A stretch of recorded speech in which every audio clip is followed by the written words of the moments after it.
नमस्ते मित्रांनो, know everything चॅनलमध्ये आपले हार्दिक स्वागत।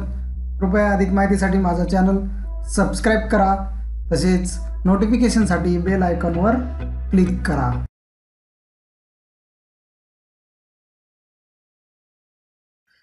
नमस्कार, तुम्हाला खोकला झालाय तर खोकल्यावर अत्यंत उपयुक्त अशा मी गोळ्या घेऊन आलोय आणि त्या गोळ्या तुम्ही याचं सेवन केलं तर तुमचा खोकला कुठल्या कुठे पळून जाईल ते तुम्हाला सापडणारही नाही। याच्यामध्ये कोणते घटक आहेत, या गोळ्या कशा बनवायच्या, याचं सेवन कधी करायचं हे सविस्तर जाणून घेण्यासाठी हा व्हिडिओ शेवटपर्यंत पहा, म्हणजेच तुमच्या लक्षात येईल। चला तर आता कृतीला सुरुवात करूया। याची ओळख करून घेऊया। आपल्याला लागतील तुळशीची पाने, त्यानंतर आपल्याला लागेल गूळ, हा गूळ पाहू शकता तुम्ही। त्यानंतर आपल्याला लागेल हळद, हे हळद पाहू शकता तुम्ही। त्यानंतर आपल्याला लागेल अद्रक किंवा सुंठ पावडर, या दोन्हीपैकी जे तुमच्याकडे अवेलेबल असेल ते तुम्ही वापरू शकता। चला तर आता आपण कृतीला सुरुवात करूया।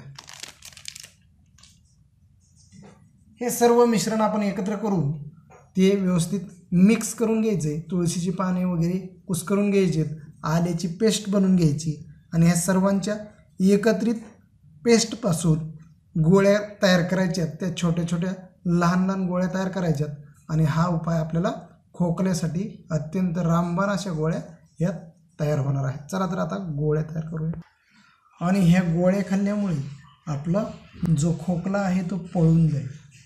तुम्ही ह्या गोळ्या खायच्या आहेत दिवसातून 3 वेळेस, एक एक गोळी खायची, चावून गोळी खायची, म्हणजेच त्याचा बेस्ट रिझल्ट आपल्याला मिळेल, चांगला परिणाम आपल्याला लगेच तात्काळ लक्षात येईल। फक्त गोळी खाल्ल्यानंतर 15 ते 20 मिनिटे आपण पाणी पण प्यायचं नाही। यामुळे आपल्याला जो थ्रोटमध्ये इन्फेक्शन असतं ते इन्फेक्शन निघून जाण्यास मदत होतो। तर संध्याकाळी झोपण्यापूर्वी ही गोळी खायची आणि त्यानंतर आपण पाणी वगैरे काही प्यायचं नाही। त्याच्या अगोदर तुम्हाला प्यायचं असेल तर तुम्ही पिऊ शकता। तर मित्रांनो, हा जो उपाय आहे तुम्ही 3 दिवस करायचा। 3 दिवसामध्ये याचा परिणाम चांगल्या प्रकारे होईल आणि एवढं करूनही जर तुम्हाला तुमचा जर खोकला राहत नसेल तर तुम्ही तज्ज्ञ डॉक्टरांचा सल्ला घ्यायचा।